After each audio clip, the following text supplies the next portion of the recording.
Hello, I want to show you one trick that you can use to transmute part of a date field to another area of the cell. Let's assume that you have your bank statement downloaded from your internet banking platform and the date format on your PC is month, day and year. But however, the date format on the bank statement you downloaded is day, month and year. So how are you going to transmute this part of this date field that is such that you have the format month, day and year? So let me show you one simple Excel trick that you can use to do this. The first thing you have to do is to copy this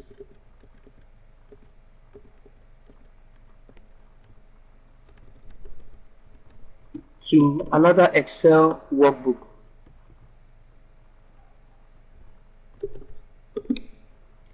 Then you go to the data tab of the ribbon and you select text to column.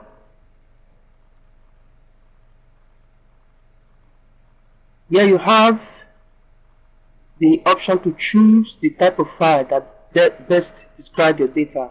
Now you are going to select the delimiter you are going to use to separate the part of the date field into another cells. So you are going to click next. By default, the Excel is correct by default. So you are going to select, you have tab, you have semicolon. Now what separates the part of this date field is this slash sign. So you're going to check on this and type in the type of delimiter here, which is this, and this is how it looks like. Then you click next. It's asking where is the destination. I want to start from B, C and D, so I'm going to change this to B.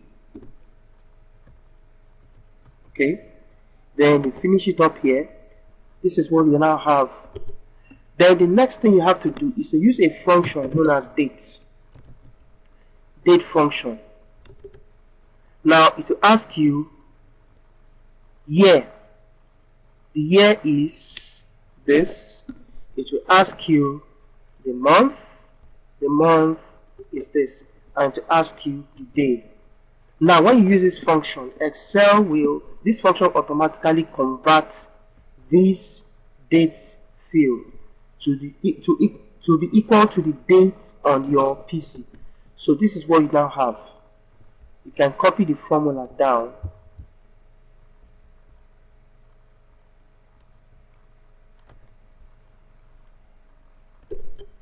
Here you go. You can actually format this to confirm that you have actually transmitted this date field.